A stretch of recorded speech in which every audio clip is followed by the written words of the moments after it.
See, red light, sound.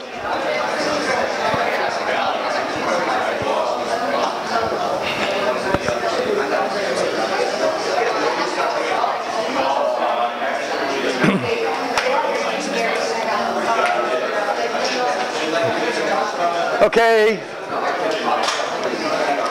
Okay, let's get going.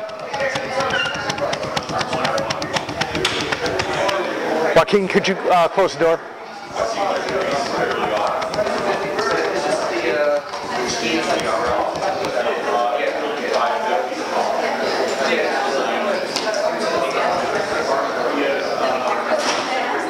Okay, let's get going. Dick? Dick?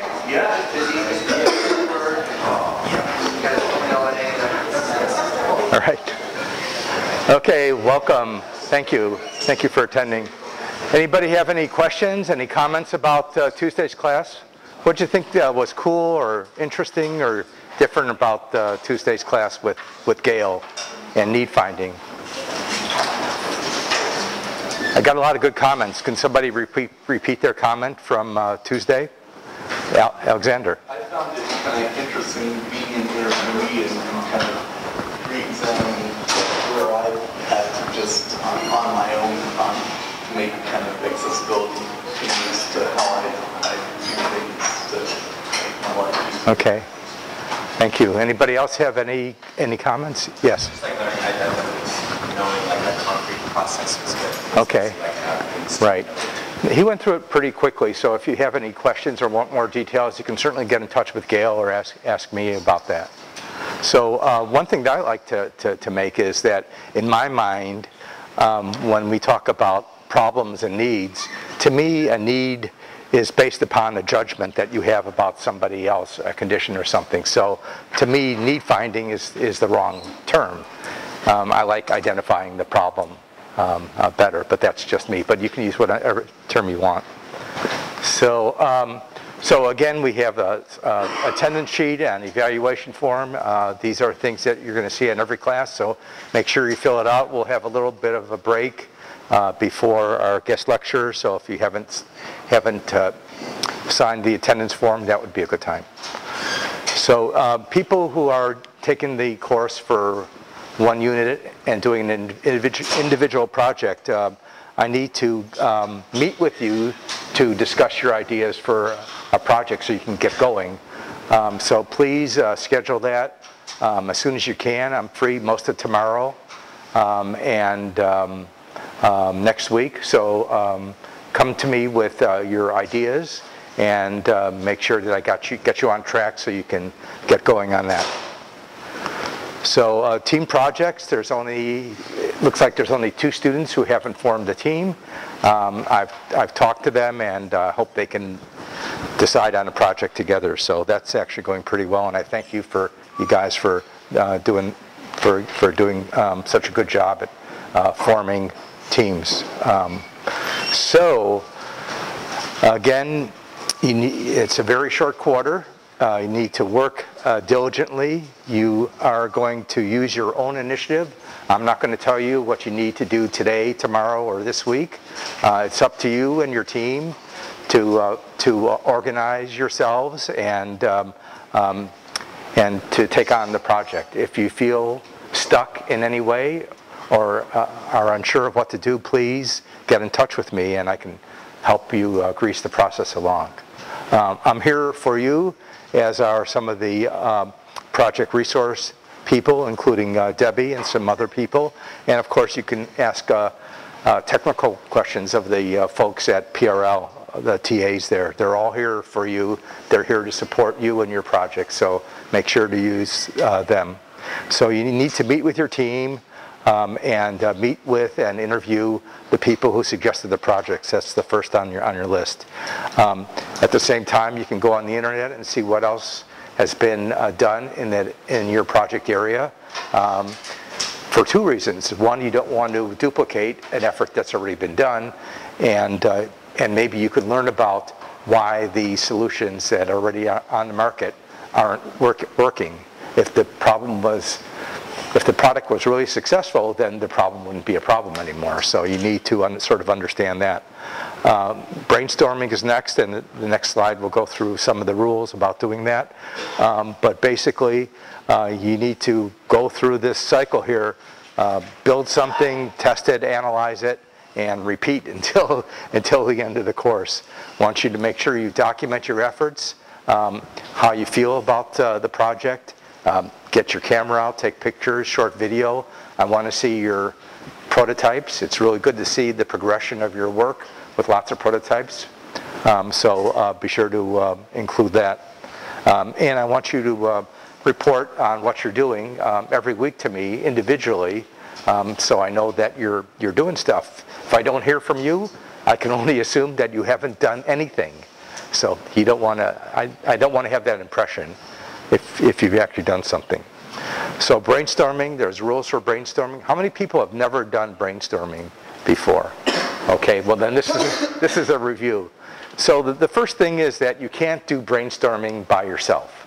If you have a team of one, and this, for people who are doing individual projects as well, you can't brainstorm by yourself. So find somebody else, a roommate, a colleague, me, be happy to brainstorm these ideas with you, because that's the way you get the juices running and thinking about design concepts. You need to just get a lot of ideas out there, and don't stop to say, well, that's not going to work. You want to just get a lot of ideas and make it really wild. So suspend reality. What would Captain Kirk do in that situation? What would Harry Potter do? So think about wild things, because the solution to your problem may be on the other side of that wild idea. So you want to think about all those things. You want to build upon what others are saying and communicating. You want to stay focused. You want to have just one person at a time talking. It'd be great if you can sketch something and put it up on a whiteboard. And again, you need to have quantity. So after we've done all this brainstorming and have all your ideas, then you can select a few really good concepts. And I'll show you how to do that next week. And you can actually test and prototype them individually to get an idea of which one might be indeed the best. So these comes from the IDEO, the 7 Rules of Brainstorming. There's a link there and more information. So one new team formed this week, taking on the Enhanced Visibility Project. So I want to ask the team again, what compelled you to work on that project? And Joaquin, you want to represent your team? Sure. I was interested in it because it seemed to be kind of in the mechatronics span.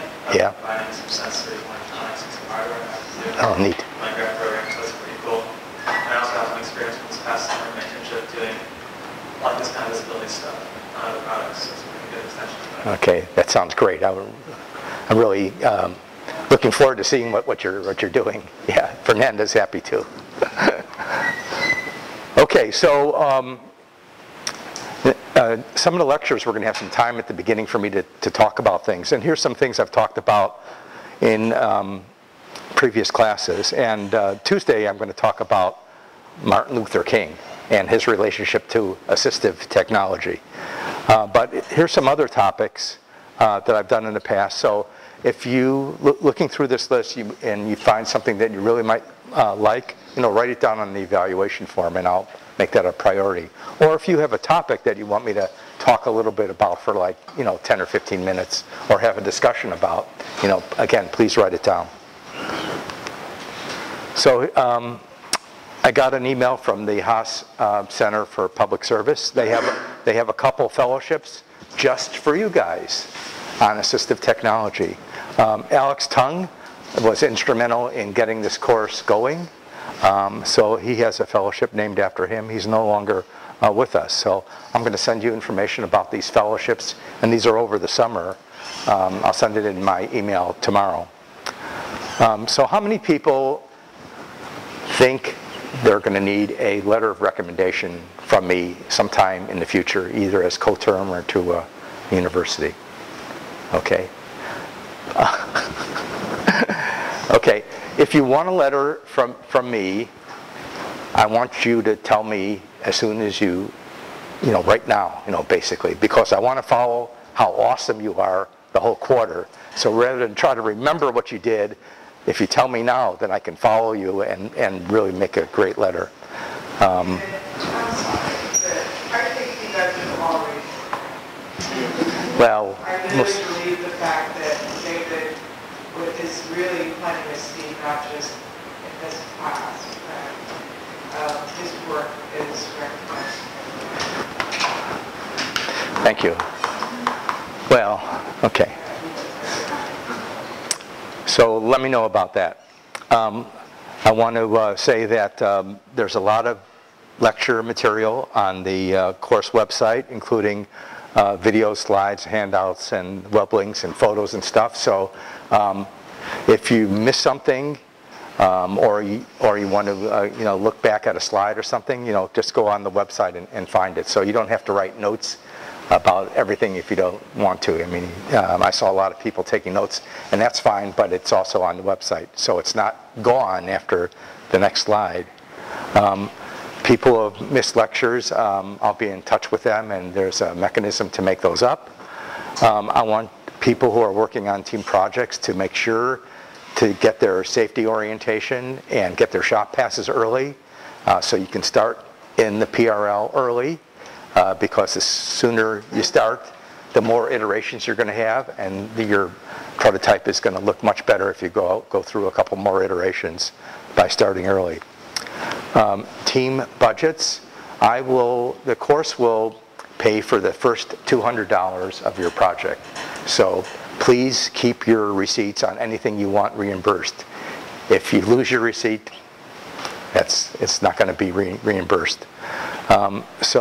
And this doesn't apply to projects for a particular individual. If you're working for a project for your grandmother and you want to give her the prototype, then that should come out of your pocket, okay?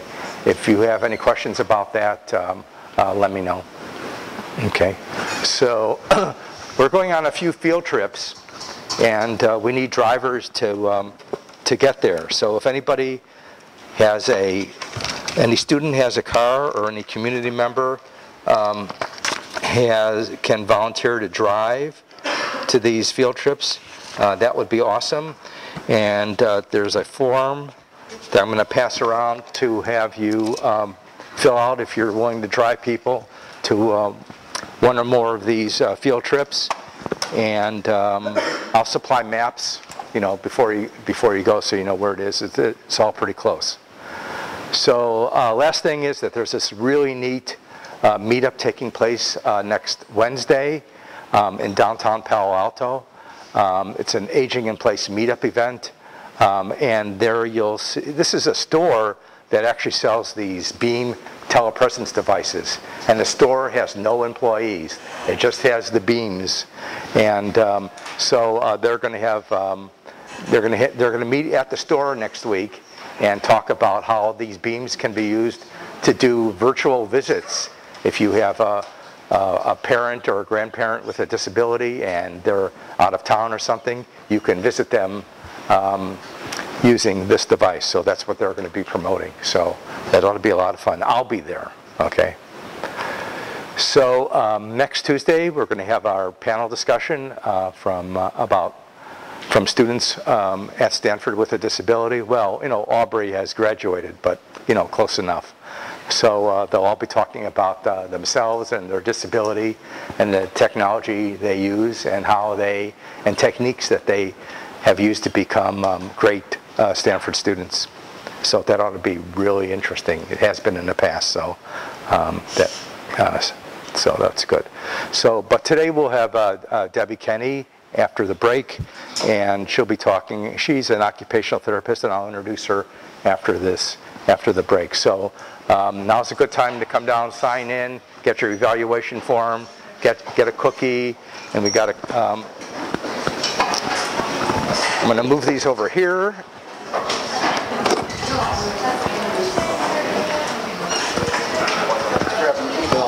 Okay. I'm going to move this. Okay.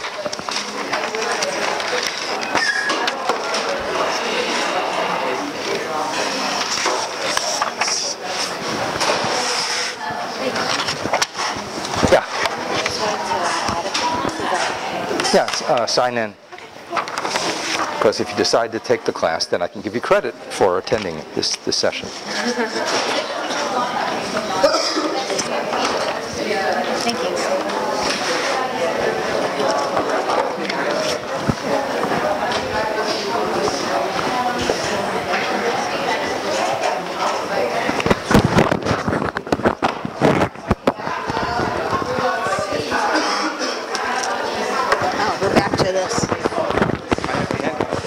I don't like the handheld. I was wondering how that was going to work.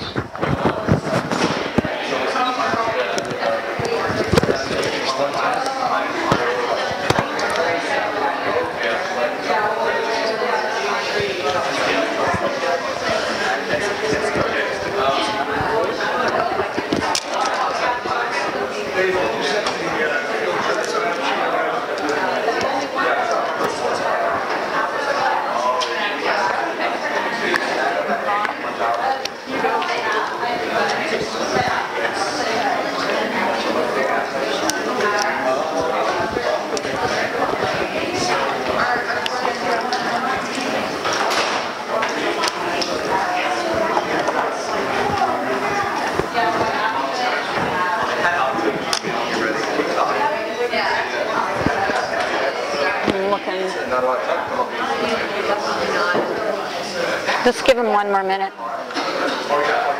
I'm ready at any time.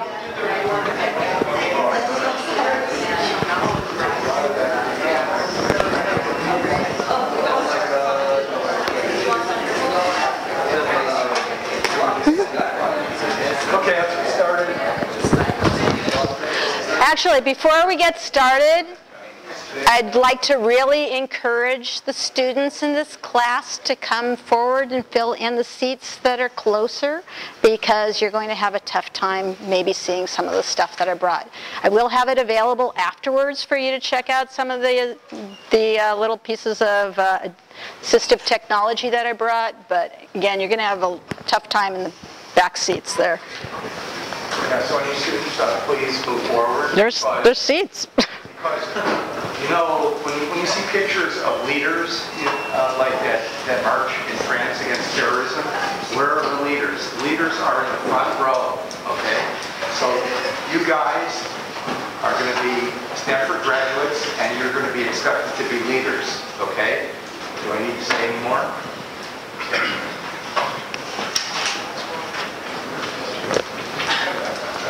Thank you. Yay.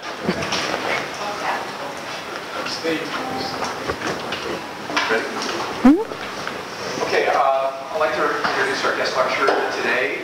He's a longtime colleague of mine. We worked together at the VA Rehab Research and Development Center for many years. And I've got pictures of us before we dyed our hair gray.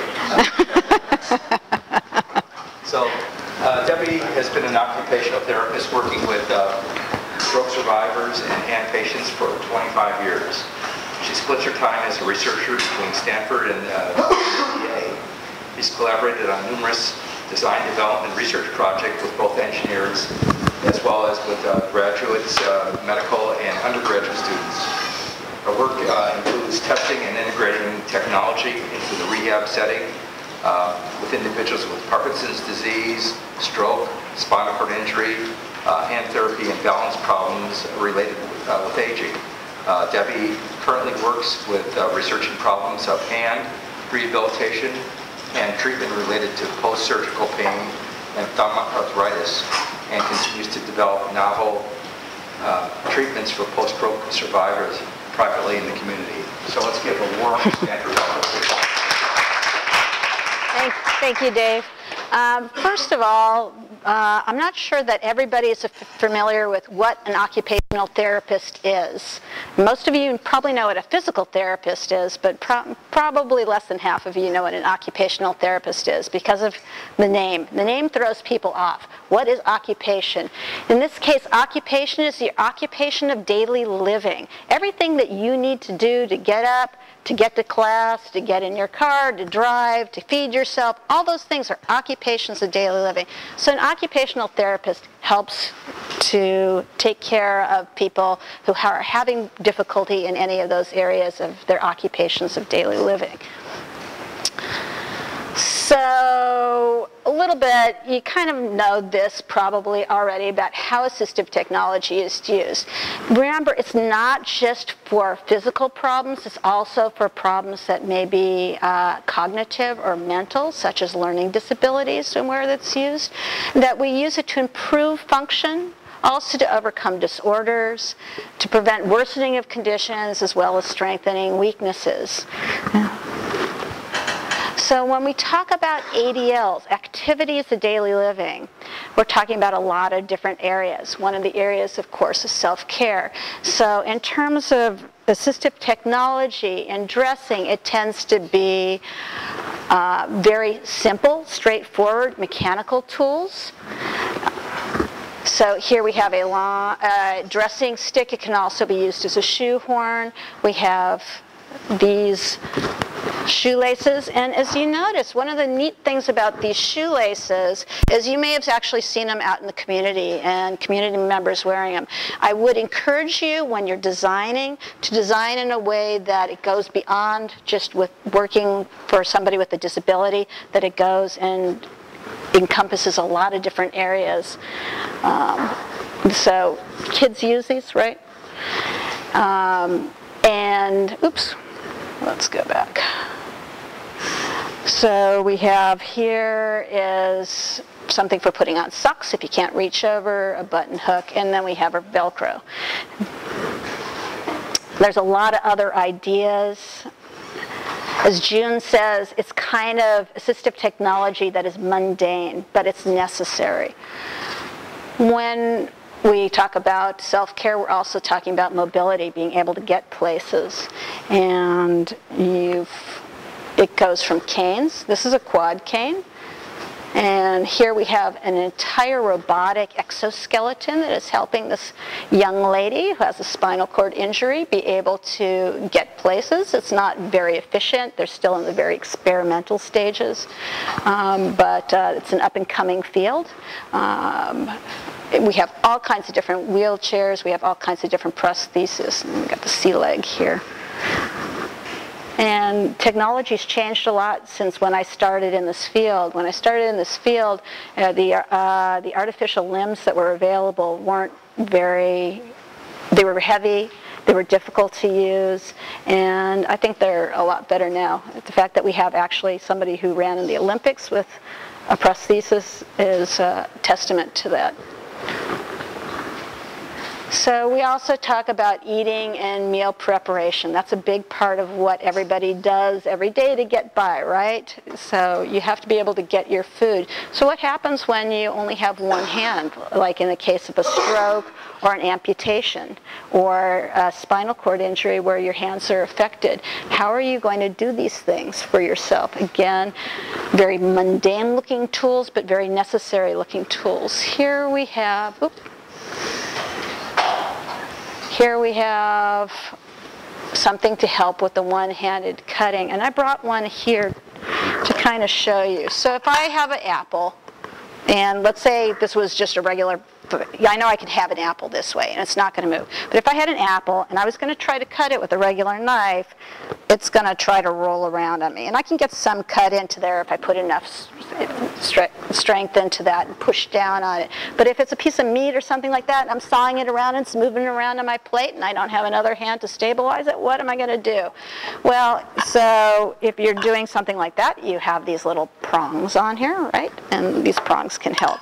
Again, very low technology, but it really helps to be able to stabilize that object if you only have that one hand and do what you need to do, okay? Here's another piece of assistive technology that is very simple, straightforward. Does anybody know what this is for that isn't using it currently? It's for threatening the class. Obviously. Anybody want to guess? It's a rocker knife? It's a rocker knife, yeah, it's a rocker knife. Students, what do you think this rocker knife does? Why would I have a rocker knife? Look at this rocker knife. What could I use this rocker knife for? You probably know. Anybody want to guess? You want to tell them? Well, I haven't used one personally, so I'm guessing. But in case you've got like again can't have two hands doing the task, it can help with doing kind of the tilt forward and back of the normal kind of motion. That's correct. So it stabilizes the object, so you go like this, and then you can cut. Again, if you think about if you're cutting a piece of steak and you're trying to cut it one-handed, what's going to happen? Steak's going to move all over the plate. Okay. So we have one-handed can openers here. This is my favorite stuff. This, Dave will laugh because I insist almost that every single one of my engineering projects has a piece of this. This is called Dyson, and I have several pieces, so you guys can pass it around and see. This is really high coefficient of friction, so if you lean on it, you know, if I lean like this, my hand's going to do that, right, besides the table moving. But if I lean on that, my hand's not going to move. So if you were to go to scoop ice cream, per se, if you only had one hand and you're scooping ice cream, again, that container is going to move around. Now, you can put the container between your knees. You can shove it in a drawer. That would stabilize it. Those are adaptive techniques that don't require equipment, and they work really well. But something like Dyson and having a piece of Dyson in there is great, and that Dyson keeps that container ice cream from moving around. And it's something that I have in my kitchen, and a lot of people have in their kitchens. Great for opening jars. And how do you spell it? D-Y-C-E-M. It's a product that comes from England. And North Coast Medical will be if you want little samples of it, North Coast Medical is happy to give you little samples of it. I've got to say, another great use for it is if you're transporting liquids, using a tray with glasses on it with Dyson, or as I grew up calling it, slip stop under the glasses so that spilling is less common. It's minimized, yeah. Yeah, so it's great material. As I said, we use it for a lot of times in engineering projects for prototypes because it keeps things from slipping when you're doing prototypes. The other thing that I think that has transcended the population of just people with disabilities is reachers. You see them all the time. You see people picking up trash with reachers. I'm 4'10". I'm really short. I can't reach up to the top of my cabinets without climbing up on a step stool. Step stool's okay, but I can also use a reacher there, okay?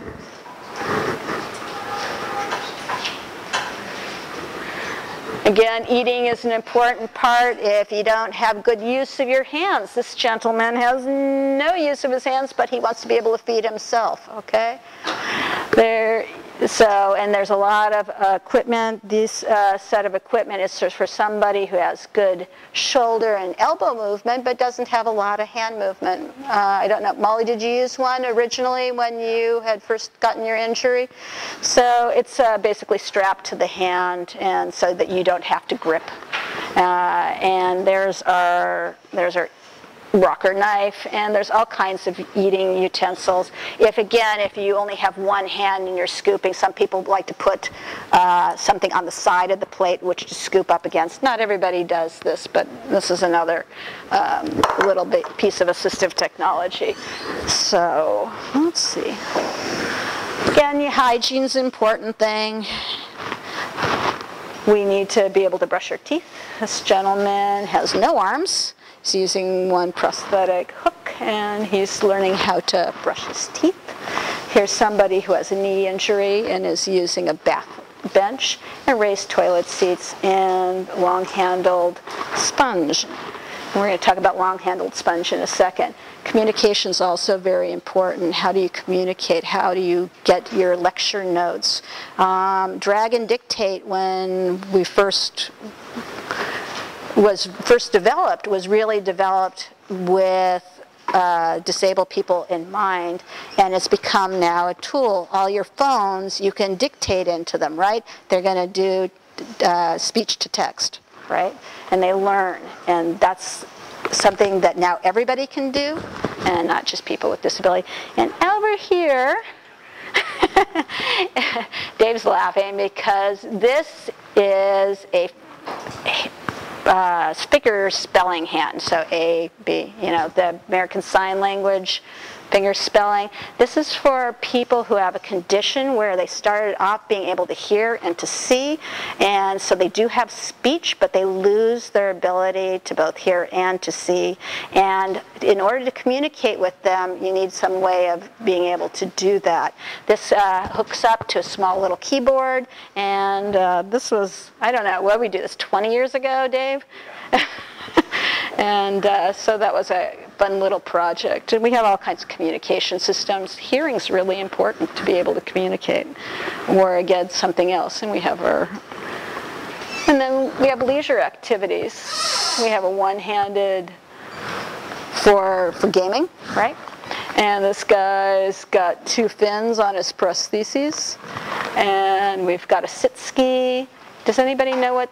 Has anybody seen this at Natural Bridges in Santa Cruz? This is a beach wheelchair.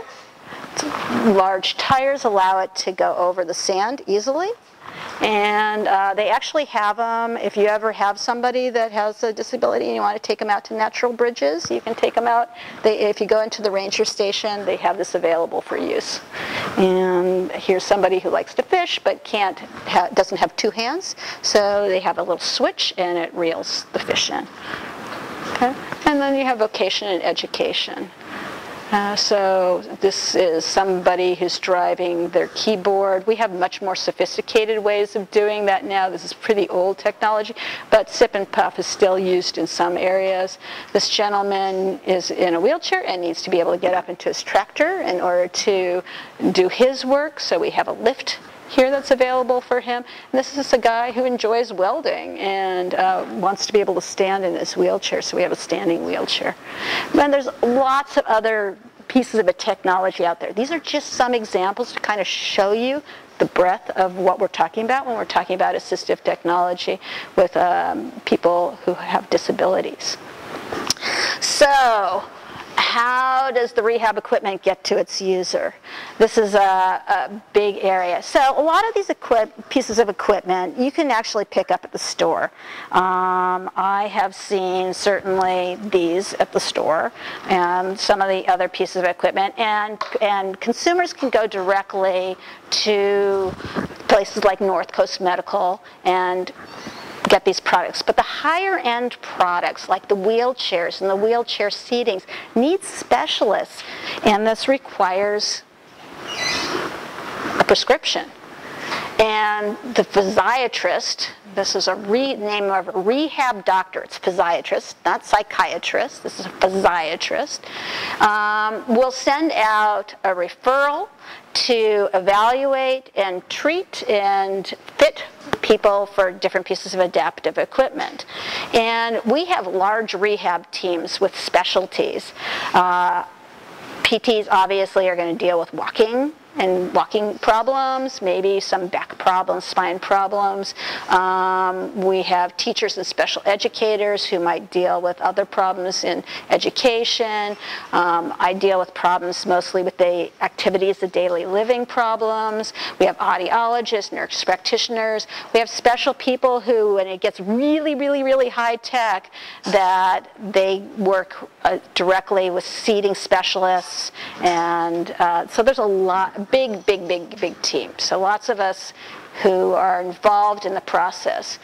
But assistive technology isn't a one-size-fits-all. I can't be given a prescription to fit somebody for a piece of assistive technology and just say, Mr. X has this disease and I'm going to give him this piece of adaptive equipment. That would not be a good thing. And here's why. So here's an example of a problem. We have somebody who has had a total hip replacement. And when you have a total hip replacement, you're not allowed, right after surgery, to bend more than 90 degrees of the hip, because we don't want you popping that hip out of its socket, right? So 90 degrees right there. So how are you going to wash your feet? You're sitting now to wash, and you can't bend over to wash your feet. So what are you going to do? So what do? We give people in the hospital typically a long-handled sponge. So you think, everybody should be using that. But 30% of the people report that they aren't using this piece of adaptive equipment. So what do you think is happening to these people? Why are they not using adaptive equipment? What's going on? Where's the problem here? Anybody want to? Okay. I think it could be that some people are taller than others and have longer arms. Okay. The sponge might be too short or too long. Okay. Okay. All right. It's too short or too long, depending on their body build. Okay, too hard to incorporate a new habit into existing habits. What else? They just weren't trained to use it properly. There wasn't the teaching involved. Okay, they weren't trained to use it properly. Anything else? They feel like they don't need it anymore. And anything else? Okay, maybe they have somebody who's helping them. This is a long-handled sponge, by the way. It's really cheap little piece of adaptive equipment. Usually comes in a set with things for putting on socks, and for about $25. So yeah, all of those are problems. Can anybody think of a way that they could wash their feet or their legs without using a piece of adaptive equipment and without bending past 90? And you can't put your foot up. Okay, I got to tell you this. You can't put your foot up like this, all right? Use a shower, okay? So how do you scrub, though? Well, the water from the... Okay, the water from the handheld shower can do it. Okay, anything else? Have a mat, okay. All right. Yeah, so there are other ways that people do these tasks without using this. And so you often find these in people's closet being unused. An example that's higher tech of stuff that gets unused sometimes is upper extremity prostheses. A very large amount of those end up not being used. In a recent survey, I just checked the literature to see what was reported. It's very typical that for 50% of activities of daily living using your hand, that people are not using their prostheses. They're more likely to use their prostheses if it's myoelectric than a static one, but again, people aren't using them. And these are people who actually had a late amputation. People who are born without arms, it's a totally different thing. Try to fit those guys with prostheses, they tend not to use them at all. So we got to look at a lot of different issues, and you guys brought up some of these issues when we're doing assistive technology. We need to look at people's health status. Are they getting worse? Are they getting better? What are they going to need 5 months from now? Is this going to work for them? Do they have the money to afford this piece of equipment? Who's paying for it? Medicare and Medi-Cal do not pay for very much. They pay for durable medical equipment only, and Medicare pays at an 80% rate. That's not most pieces of medical equipment. For instance, you can get a back bench and a raised toilet seat, but you can't get a commode and a bath bench. They won't allow you to buy both. Getting wheelchairs is tough, and they won't allow you to replace them except for, what is it now, Molly? Every 5 years, and sometimes they wear out before then. So it's a problem about who's doing it. VA tends to be a little bit better. I really enjoyed when I was working at VA because I was able to get most of my patients what they needed. They weren't stingy with their equipment. The prostheses I know that they fit people with tend to be much more high-tech than sometimes people out in the community get, and that their insurances will pay for. If you got money, you can pay for anything, but a lot of people who end up with disabilities end up having problems where they're unable to work or have decreased amount of time that they're able to work. And so that really affects this. And so when you're designing, you need to keep this in mind. The markup is huge, huge, huge, huge in this area. Okay, so what's the physical environment? If you've got somebody who's in an apartment, you're not necessarily going to be able to put grab bars in the apartment without the permission of the landlord. What social aspects and personal aspects do they have? Do they accept what their disability is? Do they not want to look disabled? How if they're male or female, there's really different reactions to different pieces of adaptive equipment. Again, it's not a one-size-fits-all. And we need to be careful about when we introduce the material. Somebody had brought this up about how we're training people. So the more difficult pieces of equipment you've got, the more training that you need to give them. So if I've got something like... I appreciate the mechanical steps that you lay out that are necessary for this, and I noticed that psychologists weren't listed. I happen to be one. And I wondered, do you know anything about what psychologists have found out about why people don't use the equipment that they got? I don't know that I've actually looked into that too much, and psychologists weren't on the list of my whole rehab team. Oh my goodness, I have to fix that slide. Okay, but I do want to talk about in terms of training here, because I want to be able to get to our guests that have come a long way to be with you guys today too. So again, low tech, stuff like the shoelace doesn't really require much training, right? You get something high tech. Even like an electric wheelchair, you actually need to be trained in how to do this, correct?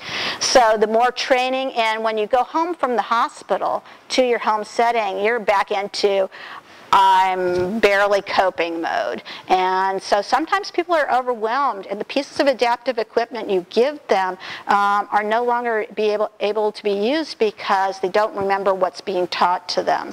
Okay.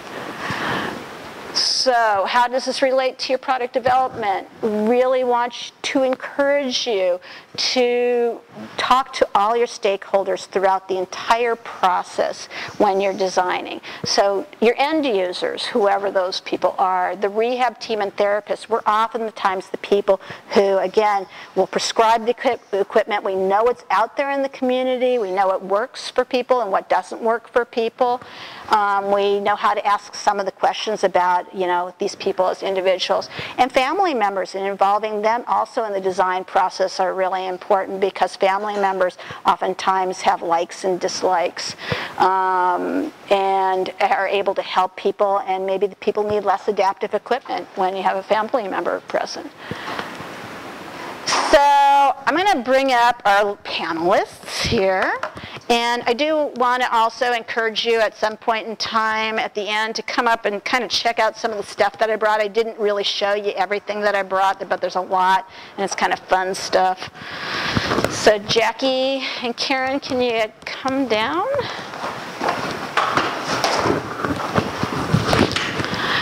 I worked for a time with Foothill College in a community rehab program for people who've had strokes. And Jackie and Karen are two of my students.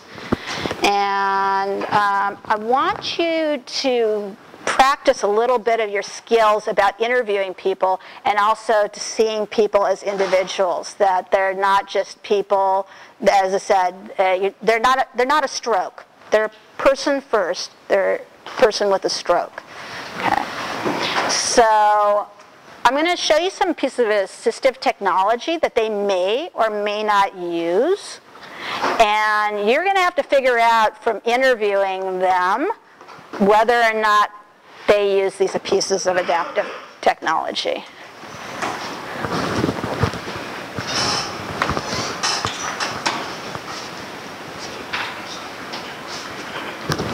Okay. Is there any questions while they're making their way down? What does your normal day-to-day look like? Yeah, day-to-day working with patients. Right now, I'm just doing research. So, but when I was, you want to know when I was in the clinic and I was doing that? So typically when I was in the clinic and working with people, it's an 8-hour day. If you're lucky, you get an hour per patient.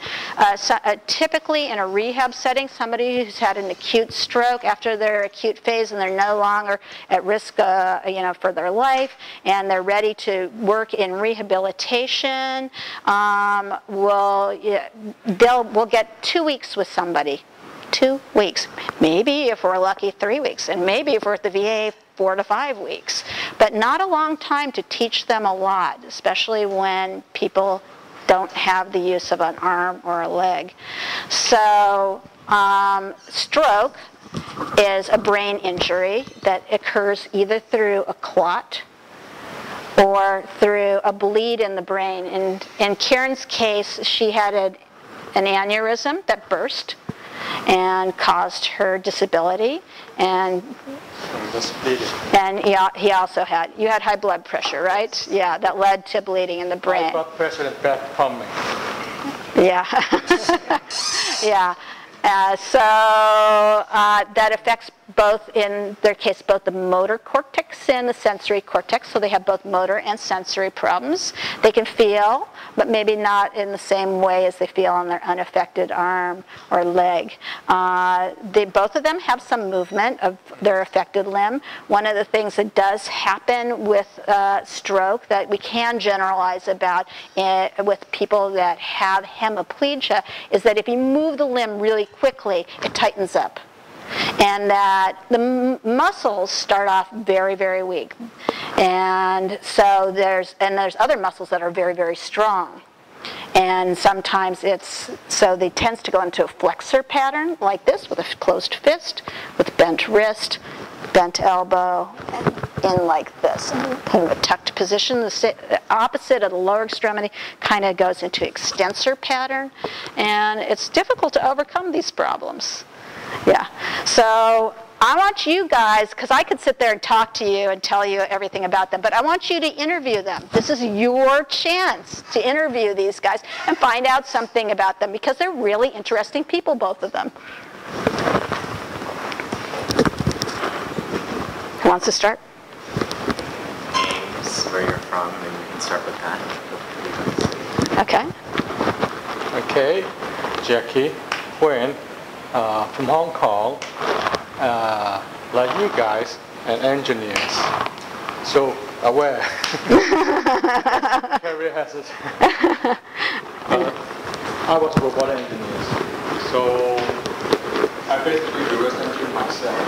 Just give you a lot of insight, sure. Yeah. Okay.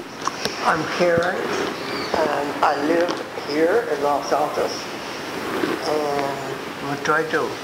I don't know. What did you like doing before you had your injury? Everything. I enjoyed skiing, sewing, tennis. Tennis was, my husband used to say, 8 days a week. Okay. And I enjoyed walking with friends, just doing everything. Now I can't. And some of those old tennis buddies have said bye. That's not funny. No. But that's what they do. What are the most difficult parts of the day? What events or things cause that? And what one thing would you want that would help enhance? Okay. As engineers, I solve problems for you guys. So I was in a wheelchair, and this hand is up here, right here. So I studied myself a lot of this. So to answer your question, what's the most difficult part of the day? Well, I can't answer it because I was in a wheelchair and lost my driver's license. Right now, I am driving, I'm living alone in the mentality. So just use your brain and solve my problem. That is I don't think difficult, it's challenging. Okay, what is the most difficult challenge? Right now, not Not really, just to train myself up. So as Debbie knows that my hand is all the way up here and I can open right now. It's to motivate myself, to train myself and believe yourself. So if you have one thing that you wanted from the outside, what would you do? Give me motivation. Motivation. Motivation, yeah. Motivation. It's the most important things in the world. Anything that you can't do with one hand, I think is this what you're asking? Anything that you can't do with one hand that you'd want to be able to do? I think most important thing for any of the engineers need to help, not only you provide them assistance, you provide them motivation. So you can back to life and say, oh, I can do that, so I will keep on trying. You just don't do everything for them. Give them challenge. Yeah. Can I rephrase the question? Sure. If you had to buy one thing that would help you, what would you buy? Pardon me? If you had to buy one piece of adaptive technology right now to help you, if money wasn't an issue or anything, you have a lot of it. He's got a lot of toys, and he invents his own stuff to help in his own rehabilitation process. That's something that like I said, motivation if I can buy, unfortunately. Some form of things I find myself on the internet for my own motivation. So it's hard for me to put a piece of things is I want to buy this. No, I will search for motivation. Yeah. It's key. Okay, Karen? What? Same question. So the question is there a piece of adaptive equipment or is there something that you would like to be able to do right now that you aren't able to do? Can you help me, Karen? No, you got to do this one yourself, Karen. What, do you want to be able to play tennis again or use both hands in sewing or what is it? I'm able to start using both hands. And yeah, it's really terrible to do everything with one hand, and you can't pick anything up. No. Yeah. Can you tell us of a moment or a specific, a specific moment that really you felt excited about during your rehabilitation process, and what exactly it was that excited you so much?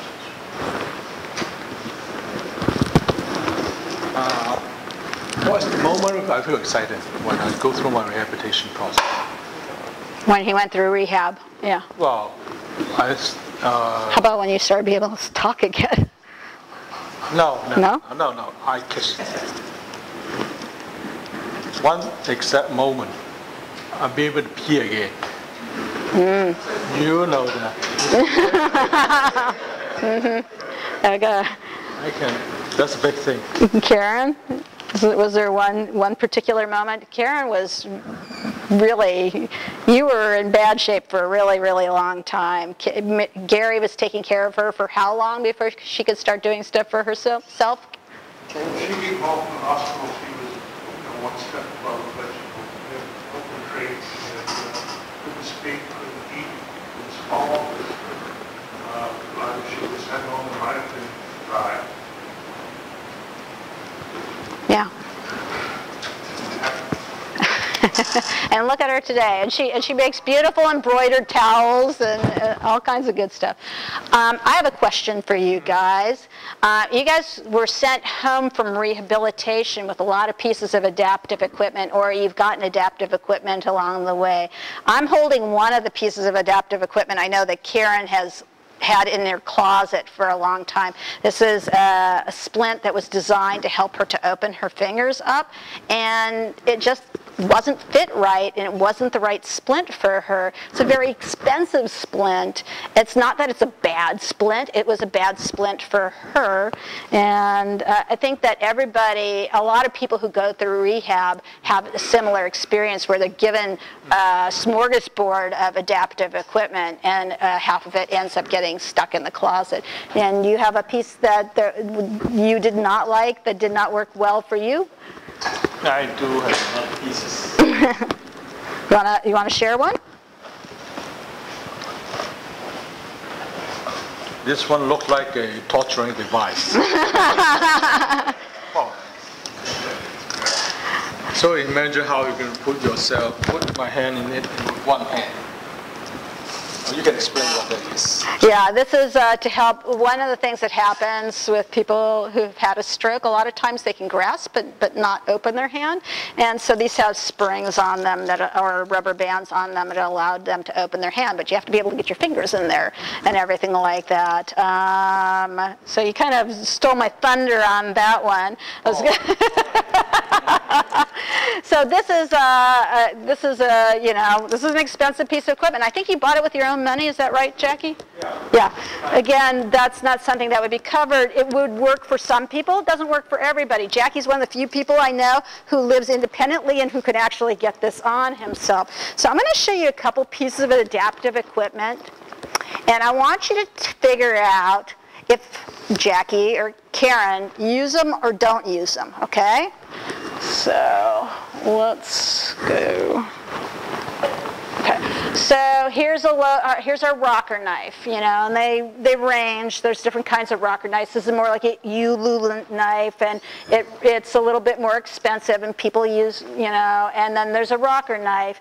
And so do Karen and Jackie use a rocker knife or some version of a rocker knife in their daily living? So let's have a show of hands. Anybody need to ask any other questions of them before you figure out the answer to this?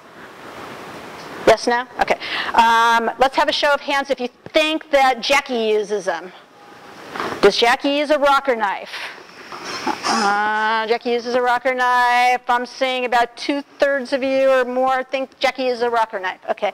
Do you think Karen uses a rocker knife? Okay. I see a few more hands up. All right. The answer is, do you use a rocker knife? Well, I think there's one important factor you guys missing. Culture.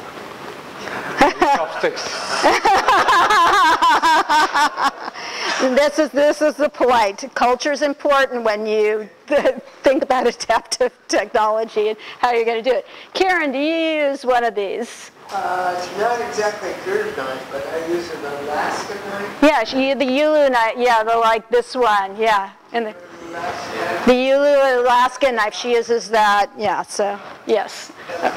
Okay. Supplement a little bit on that because I use some sort of rocker knife on my cutting before I eat. Yeah, but typically not. Gary. She has a rocker knife. She uses it occasionally. Yeah, and the other reason that she probably uses is only less occasionally, only maybe when you cook or something like that, and maybe less when you eat, is because Gary's there, right? So caregivers are really important into the whole process, all right? So now we have our lovely, here's the stretch. I showed you the stretch. This was the one that's sitting in Karen's closet, so we know that, all right, that $349. And the Sabo Flex is $1,690 at least. Insurance will not pay for this. Works really good for some people, and not so good for other people. So we know, of course, that Jackie uses it. He already kind of let that cat out of the bag. So how many of you think, okay, so Karen, can we show them your hand for a sec? Oh, so, yeah, so this is Karen's hand. Karen has a hand that is in a typical flexed posture here. And she's got a little bit of lovely movement. Okay, give me a squeeze. Ooh, yeah. So she's got some movement here at her thumb, which is a good thing. And she can actually, after she wears this splint at night, she can actually get her fingers out straight. And if she works on what we call tone reduction, if she works on getting herself centered, remember I talked to you about the thing about how important center is. If we change how she's sitting and where her weight is, we can change how the tone in her arm is. And the same thing when she's walking. We can change where the tone in her arm is. So who thinks that Karen might use this device? Anybody? Okay. All right. So nobody thinks that she uses it. Why might she not use this device? There you go. Yeah.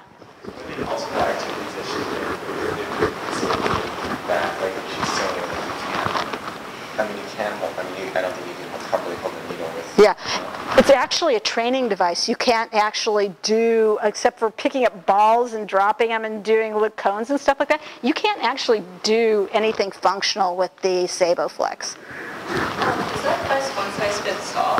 No. No, it isn't. There's a lot of adjustments on it, and again, a lot of different pulls on it. And this is adjustable here, and it's for somebody my size, you're never going to give them something that big; it wouldn't fit, right? So they do come in different sizes. They're trying, but again, it's mostly coming out of pockets. Most insurances will not pay for this.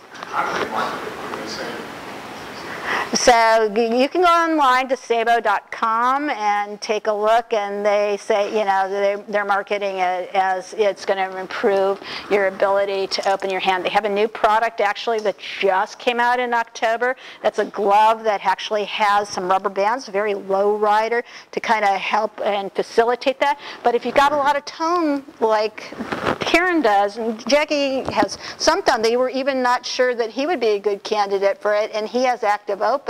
So it's like, who is this really a glove, and who does this really work for? And that's a big question. My concern, well, some of the things I kind of see in this device is when somebody's hand is completely contracted or immobilized, and we come up with these devices that talks about full flexion. There's a great distance of training that tissue to accept that device. Right. And when the tissue is not accepting that full extension device, there could be potential for secondary injury. Right. So what's really important here, and you make a very good point, is it's really important to get the correct piece of equipment to the correct person. So I would never, ever, ever stick Karen in this. She has too much tone. This would not be a happy experience for anybody involved, even if we could get her fingers in there, which would probably take about a half an hour. Just curious, is it painful for you guys to wear those? Splints in general, or this particular splint? Splints in general. Well, I think the process of stroke, when I wake up, my head's like this. So I have less sensation. It's very painful to move it out, and gradually, and your body learn and like a stretch. So it's like you don't sleep in a resting splint. I don't sleep in resting. Yeah, but Karen does, right? I don't know. You're supposed to, Karen. And this is another problem that we have it doesn't matter.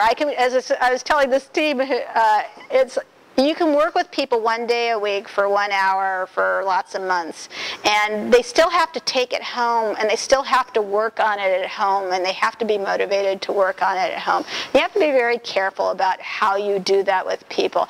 A good OT will do it in a way that's very functional, something that you're motivated for, rather than say, sit there with TheraBand and do 10 of these. I don't know. What did you get when you were rehabbing? Did you have any creative rehabbers? No, but I would say that we're a very special population. I did rehab for almost 4 years, and I did daily physical therapy and OT for the better part of 2 years straight. So one thing I was going to say that for next week, but one thing I just like to remind everyone is, like, your big point about you get 4 to 5 weeks worth of visits with the patient, maybe. Well, a stroke.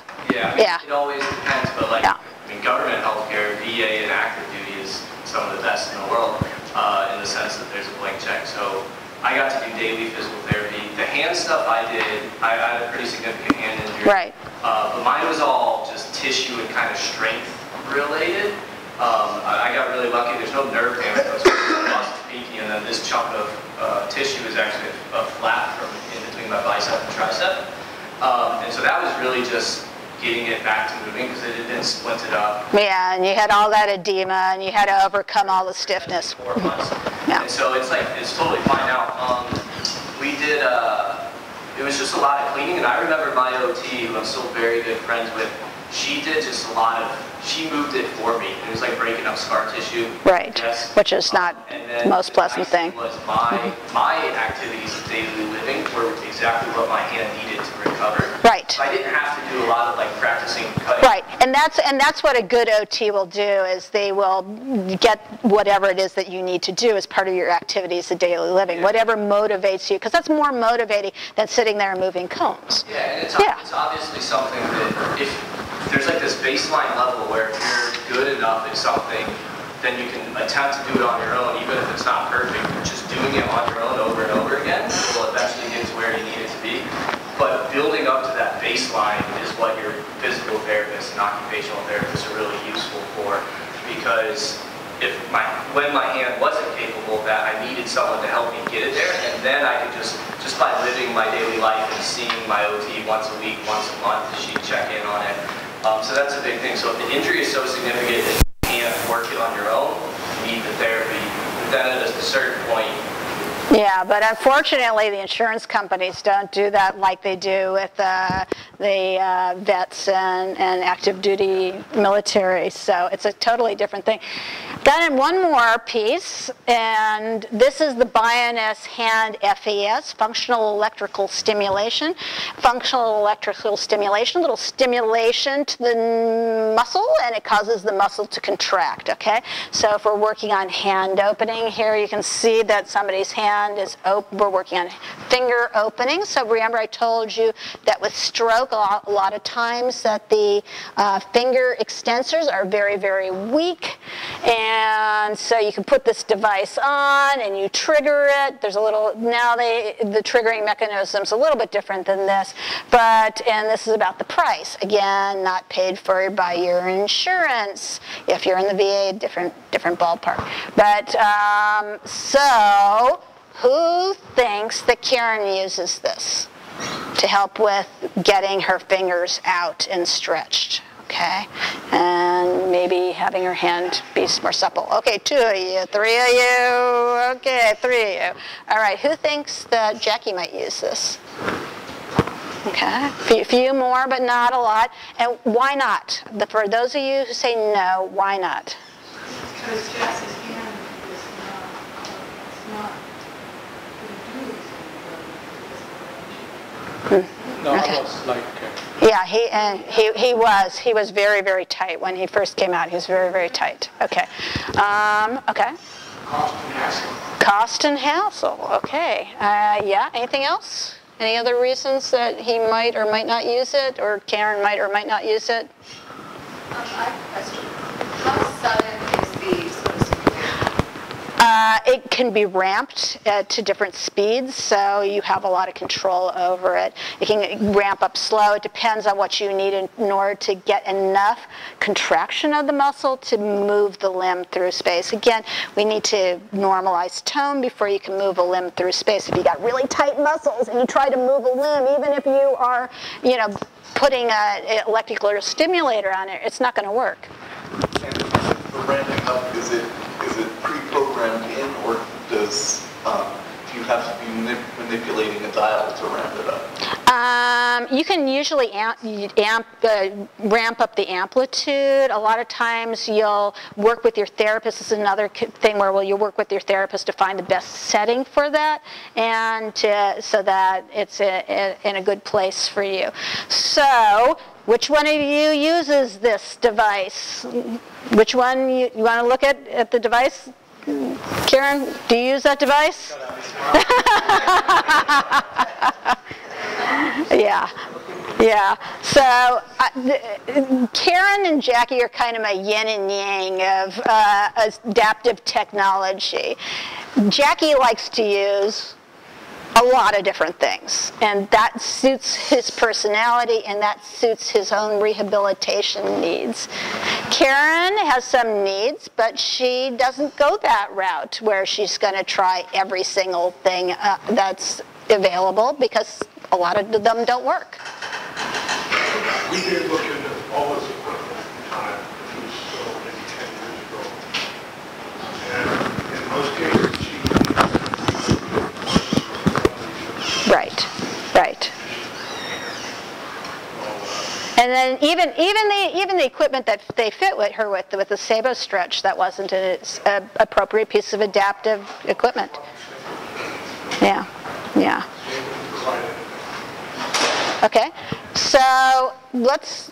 You point out a great, just the core of what I'm getting at of this is, regardless of the profession that is working with the end user, question must be always asked, is this something that you use? Right. Because in my earlier days of rehab, my biggest nightmare, because I knew I had to travel a distance to get wherever I need to go, but I did not want to have a garage full of equipment. And it can get very overwhelming when it comes to one level of enhancement in your rehabilitation. All of a sudden you get flooded with a whole bunch of other equipment to get you to the next level. So I think it's very key to ask the person based on how well you know them and their character, their personality, and enthusiasm, because that enthusiasm is going to die, I guarantee, in 6 weeks or even twice a week. I mean, I was given a prescription to go to physical therapy 3 times a week in a gym, and I can't last 15 minutes in a gym. Right. It's just that nature. So I think, again, I'm going to continue emphasizing to all of us here is ask the person you're talking with at any time of these variation, is this something that you can play and do with? And if it's not, then, that's something else that you, or ask for their input. Yeah, and I think we're hearing some themes that I want you to kind of have a take home. It's not a one-size-fits-all. Motivation is a huge factor in the rehabilitation process, and that cost is a problem with these pieces of adaptive equipment, and the fact that insurance in the most cases won't pay for these pieces of adaptive equipment. So when you look in a rehab catalog, you're going to see a lot of pieces of what June called the mundane rehab assistive technology, and there's a reason for that, because it helps people, but without it being overly burdensome in terms of cost, And also, you don't want to, as you said, you don't want to get your house where it's full of equipment that you aren't going to use, or you use for a week, or you use for 2 weeks, and then you quit using. That tends to be very amotivating. So I thank you for your time, and I thank our guests for coming. So please come down and take a look at some of this equipment and talk to Jackie and I'll see you Tuesday during the weekend. You could make me one of these that has